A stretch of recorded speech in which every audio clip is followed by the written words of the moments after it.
Bonjour à toutes et à tous, bienvenue dans ce webinaire dédié à un sujet crucial, le burn-out. Je suis Vania, coach et fondatrice de Well In You. Ce sujet, je le connais particulièrement bien car il y a 15 ans, en tant que chef d'entreprise, j'ai traversé un burn-out qui a complètement bouleversé ma vie. Mais grâce à un travail en profondeur sur moi-même, j'ai pu faire des formations aussi nombreuses et j'ai pu m'équilibrer et m'épanouir pleinement dans ma vie professionnelle et personnelle. Aujourd'hui, je suis accompagnée par Alice, coach de Well In You, qui va partager son expertise avec vous. Ensemble, nous allons explorer les clés essentielles pour se libérer du burn-out. Hello Alice, je te laisse te présenter. Bonjour Valinia, merci beaucoup. Bonjour à tous, bonjour à toutes. Alors oui, je suis Alice, coach chez Willy New.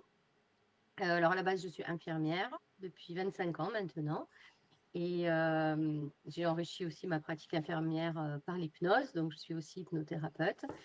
Et le burn-out, c'est un sujet que je connais bien car dans mes accompagnements, j'aide aussi les personnes à lutter contre le stress et j'essaye de leur apporter en tout cas des outils. C'est vraiment un sujet que l'on rencontre de plus en plus souvent, voilà, malheureusement, qui est bien présent et qui augmente aussi depuis certaines années de plus en plus. Voilà.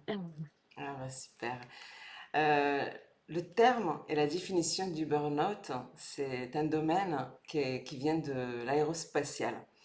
Il décrit l'épuisement du carburant d'une fusée, entraînant surchauffe et explosion. Par analogie, il illustre vraiment l'épuisement physique et psychique d'une personne ayant consommé toute son énergie jusqu'à craquer.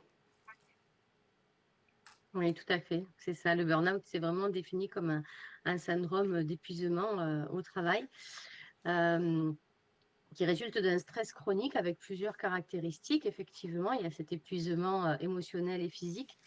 Il y a aussi, par rapport à son travail, un cynisme, une distance qui s'instaure vis-à-vis du travail, et puis aussi une efficacité professionnelle qui diminue avec un sentiment de perte de confiance en soi aussi. Donc, c'est assez caractéristique quand il y a tous ces éléments d'un burn-out, effectivement. Ah oui, tout à fait. Là, je rejoins. Je sais qu'il y avait une étude aussi en 2023. Il y avait un quart des dirigeants des TPE, PME et se sont exposés à des troubles psychologiques tels que la dépression et le burn-out. Parmi eux, il y avait 22,9% sans risque de burn-out, dont 10% présentent un risque élevé et 3,8% un risque très élevé nécessitant l'aide d'un professionnel de santé. Et c'est vrai que c'est là, on voit vraiment même les collaborateurs, hein. En 2022, il y avait 34% de salariés qui avaient ces symptômes-là. Mm. Mm. Tout à fait. Et comme je te disais, un chiffre qui est en constante évolution ces dernières années avec de plus en plus de personnes affectées, que ce soit les dirigeants d'entreprise ou que ce soit les salariés, effectivement. Mm. Mm, mm, mm, mm. Et là, on va aller aborder les clés essentielles pour se libérer du burn-out. Mm. Alors, voilà, moi, comme je l'ai vécu aussi, les premiers pas, c'est de vraiment de reconnaître ces signaux. Il y a une fatigue intense, l'irritabilité, les troubles du sommeil, perte de motivation. Souvent, vraiment, parce que moi je l'ai vécu dans ce sens-là, on veut vraiment tenir, mais il est crucial d'accepter la situation pour avancer. Parce que tu en penses? Oui, tout à fait. De toute façon, oui, c'est sûr que c'est une des premières choses à faire, c'est de reconnaître effectivement que ça va pas. Et c'est tout à fait OK d'aller mal, mais de ne pas le voir et de laisser les jours s'enchaîner sans en prendre conscience ou en voulant nier ce problème, effectivement, c'est là la première grosse difficulté. Donc déjà, quand on reconnaît qu'il y a un problème, c'est déjà important. Après, une des clés, une des deuxièmes clés qui est importante, c'est se reposer. Le corps a besoin vraiment de se régénérer, de repos. Donc, ça, c'est déjà une des priorités à mettre en place, hein, après avoir reconnu que ça allait pas. Qu'est-ce qu'on peut faire pour aller mieux? Déjà, mettre des vrais temps de pause, des vrais temps de repos, un sommeil réparateur. très important. Ah oui, ah, là je me reconnais complètement Alice, hein, parce que moi il m'a fallu, je crois, un mois, parce que je dormais plus quand j'ai fait le burn-out. Il m'a fallu, je crois, un mois où mon corps il a lâché. Il a fallu que je dors, je me repose. Mhm.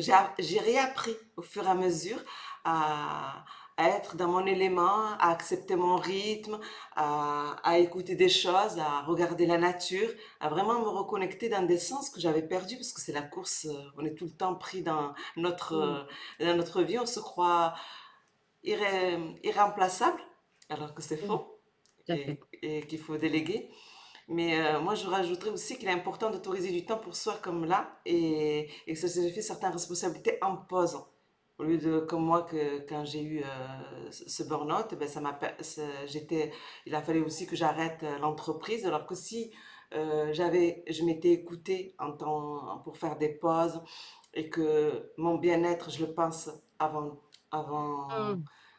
Ouais. quoi, je veux dire, avant d'arriver au bout de ce gouffre, ben, j'aurais pas été jusqu'au burn-out. Eh oui. Le problème, bien souvent, c'est qu'on veut tellement plaire, ne pas décevoir. On a du mal à dire non dans ces cas-là. Et du coup, ben, c'est là qu'on ne s'écoute pas, on ne sait pas poser des limites. Et c'est là, effectivement, que le burn-out risque d'intervenir, quoi.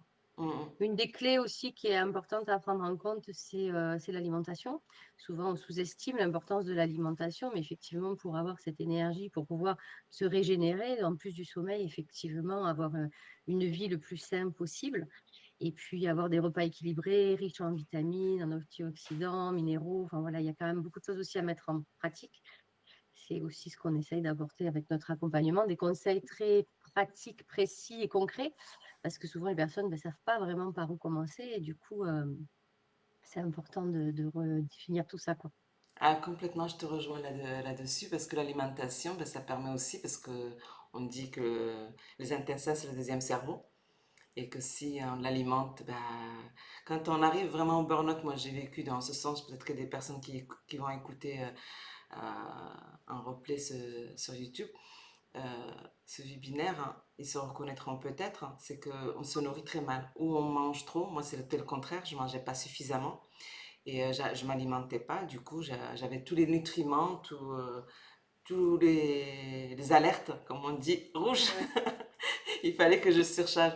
Je dirais aussi, il y a une clé qui est importante, c'est aussi de reconnaître qu'est-ce qui arrive pour arriver à ce stade du burn-out. C'est quoi? Est-ce que c'est des choses extérieures? Est-ce que c'est des croyances limitantes, le perfectionnisme? Parce que Ouais. c'est mon cas, le côté perfectionniste, être partout et ne pas être nulle part. Voilà, c'est ça, c'est important aussi de bien définir pour pouvoir aussi trouver la solution pour s'en libérer. Mm. Tout à fait. Bah, déjà, être à l'écoute de ses émotions, savoir un peu qu'est-ce qui se passe, hein, c'est ce qu'on peut faire aussi en travail personnel. Il y a beaucoup de techniques hein, qui peuvent permettre ça. L'hypnose en fait partie. Mhm, Aller se reconnecter à soi, à ce qui se passe à l'intérieur de soi. Pourquoi est-ce que on est submergé des fois et aussi émotionnellement? Il y a des techniques efficaces comme le FT. Voilà, il y a beaucoup, beaucoup de choses qui peuvent être mises en place. Mais déjà, savoir être à l'écoute de ce qui se passe en nous et pourquoi on a ces schémas répétitifs, pourquoi on a ces croyances limitantes. Déjà, c'est un grand pas aussi vers la guérison. oui, tout à fait, hein. Je pense qu'il y a tellement dans le développement, mais il faut trouver le bon thérapeute. C'est pas Mhm. l'hypnose, c'est pas le FT, Bon. c'est aussi la personne aussi, ce qu'elle dégage. Il faut vraiment qu'il y ait une confiance avec la personne qui accompagne ou c'est même un psychologue si on a besoin de quelqu'un qui écoute nos émotions. Il y a aussi le travail de transgénérationnel qui est important aussi de savoir est-ce que c'est parce que notre éducation pour qu'on soit tout le temps parfait et est-ce que c'est parce que on a un poste à responsabilité et qu'on n'a pas le droit à dire ben, stop, savoir dire non, savoir s'opposer, savoir donner ses limites et aussi vraiment avoir un cadre bien spécifique pour pouvoir monter aussi sa vibration. C'est se donner, c'est un peu son emploi du temps. Son emploi du temps, moi je trouve que c'est important. Ben, il y a travailler, mais aussi se prendre rendez-vous avec soi-même pour se dire ben, j'ai le droit de prendre soin de moi, quoi qu'il arrive dans mon entreprise ou dans mes responsabilités, j'ai le droit de faire des pauses et même dans ma vie personnelle, parce que des fois, bon, ben, en tant que femme, on a nos enfants Et des fois, bon, la maman, elle se retrouve seule à élever ses enfants et elle court de tous les côtés. Mais non, mais les enfants aussi, il y a un temps, mais un temps aussi pour soi-même. Ça, c'est... Je sais pas ce que tu... Oui, tout à fait. Très souvent, il y a une charge mentale, en fait, hein, que ce soit au niveau familial, personnel, professionnel.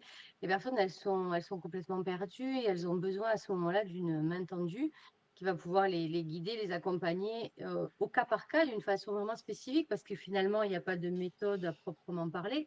Il y a un accompagnement sur mesure où, quelque part, ben, avec la boîte à outils, on va aller sortir un petit peu qu'est-ce qui pourrait être plus parlant, plus pertinent, qu'est-ce qui va pouvoir aider.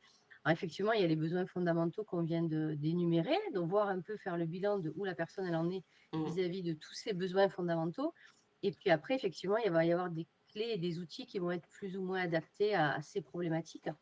Mais c'est vrai que, comme on le disait tout à l'heure, et j'insiste là-dessus, c'est vraiment la première clé, c'est de reconnaître qu'on a besoin d'aide. Et c'est pas négatif d'avoir besoin d'aide, hein, au contraire.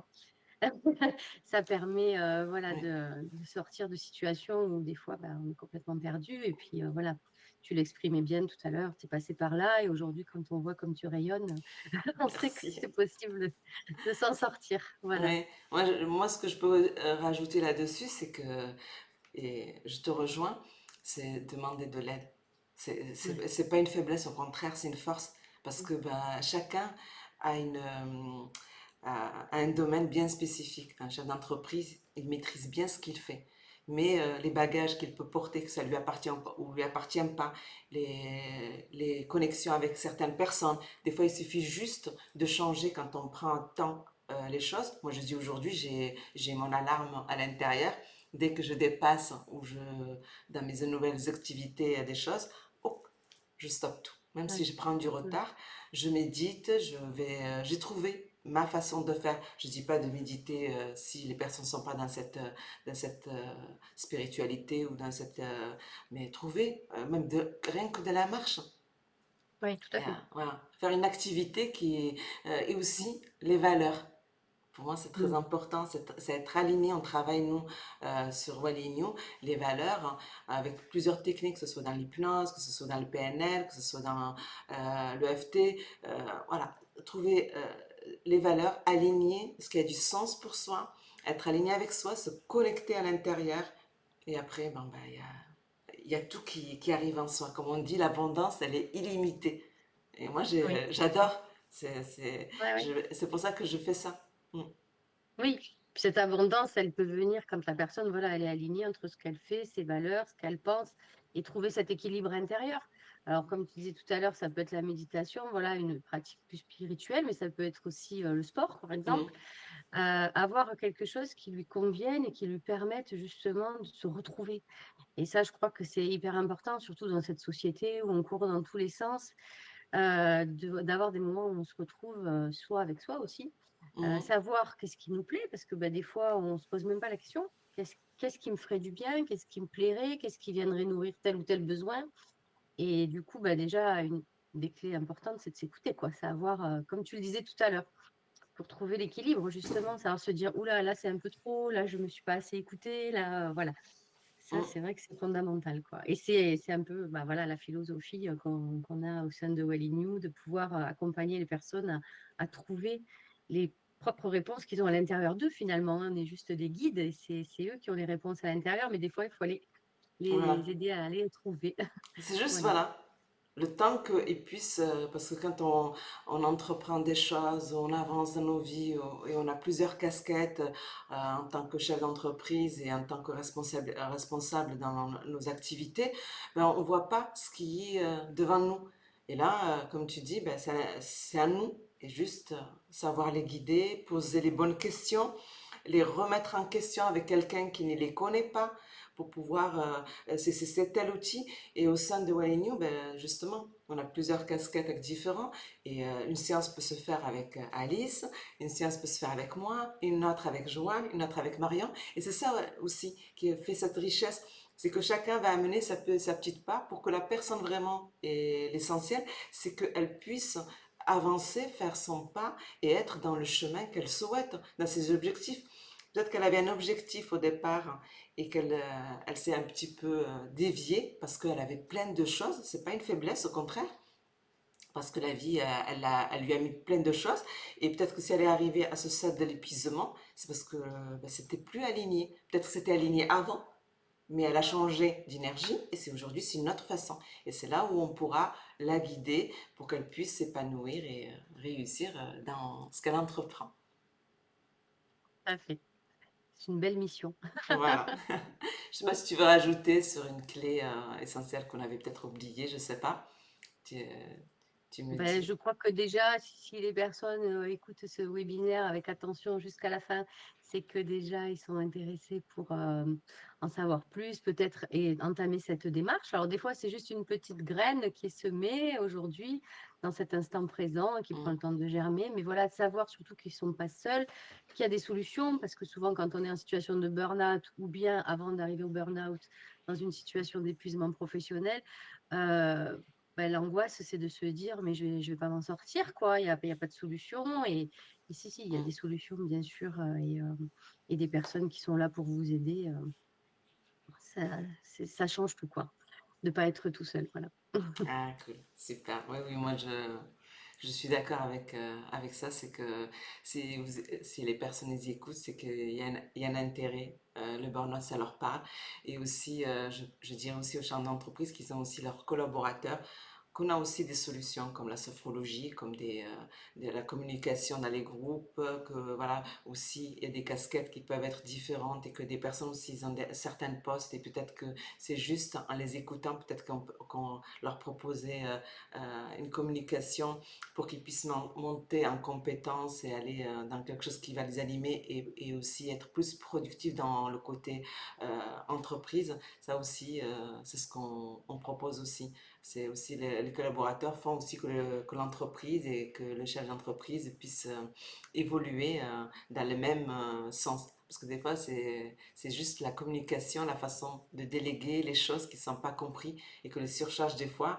Et un collaborateur, des fois, il a du mal à dire, ben, si on lui donne une mission, il a du mal à dire non. Ouais. Et Mm. ça, on peut faire aussi dans ces accompagnements. Mm. Ouais, Alors, je te laisse tout à fait. conclure. Euh, Ben, ta... c'était en tout cas un plaisir de partager ce moment avec toi et de parler autour du burn-out. C'est un sujet quand même qui me tient à cœur. Et je pense qu'on peut tous se reconnaître, même si on n'a pas été jusqu'à là, mais en tout cas, les signes d'épuisement professionnel, ça nous parle à tous d'avoir été des fois dans des métiers qui ne nous convenaient pas, hein. Mhm. Moi-même, la première, avec le métier d'infirmière, ça n'a pas été tous les jours facile.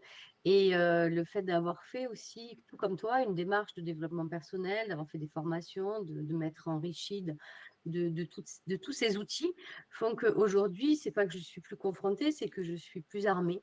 Et quand on est plus armé, ben, c'est vrai que le quotidien, il est quand même plus facile. Ça permet de relativiser, ça permet de se dire, bon, ben, allez, il y a des solutions et ça va aller, quoi. Voilà, donc merci de m'avoir invité pour ce webinaire. C'était un vrai plaisir. Merci à tous. Ben, je t'en prie. Merci Alice pour ta contribution précieuse et ton énergie. Je conclurai avec cette citation qui m'inspire beaucoup. Prends soin de toi et c'est pas un luxe, c'est une nécessité. Merci à toutes et à tous de votre suivi avec ce webinaire sur YouTube. Sachez que chaque étape partagée peut transformer ta vie.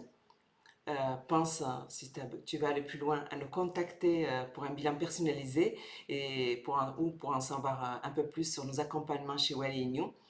Prends soin de toi et je te dis à très bientôt. Au revoir Alice, merci.